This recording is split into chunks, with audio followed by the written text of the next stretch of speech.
CM రమేష్ని Anakapalli అభ్యర్థిగా ప్రకటించినప్పుడు నేను ఆ సందర్భంలో ఒక వీడియోలో ప్రస్తావించాను. సీఎం రమేష్ని గెలిపించుకుంటే ఆ ప్రాంతపు అభివృద్ధి సాధ్యం. ఎందుకంటే రాష్ట్రంలో అటు చంద్రబాబు గారికి కాంటాక్ట్స్ ఉన్నాయి, అదే సందర్భంలో కేంద్రంలో నరేంద్ర మోడీతో కూడా మంచి కాంటాక్ట్స్ ఉన్నాయి. అమిత్ షా నమ్మేటటువంటి విశ్వసనీయమైన వ్యక్తులు సీఎం రమేష్ కాబట్టి ఆయన ఏమైనా చేయగలుగుతాడు, ఆ ప్రాంతానికి ఏం కావాలన్నా చేయగలిగేటటువంటి శక్తి ఉంది తనకి అన్నటువంటి.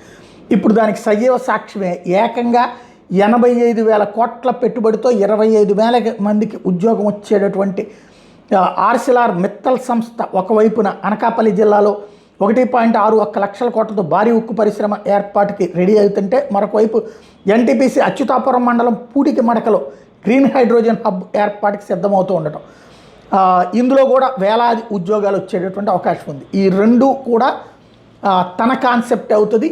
సీఎం రమేష్ విశాఖ జిల్లా అంటే కంప్లీట్గా విశాఖకు వెళ్ళిపోతున్న వాటిని అనకాపల్లిలోకి, అంటే అనకాపల్లి ప్రాంతంలోకి తీసుకురావడం, ఉద్యోగ అవకాశాలు, ఉపాధి అవకాశాలు భారీ ఎత్తున తీసుకురాగలుగుతున్నారు. అదే సందర్భంలో ఫ్యాక్టరీలు అక్కడికి తీసుకురాగలుగుతున్నారు.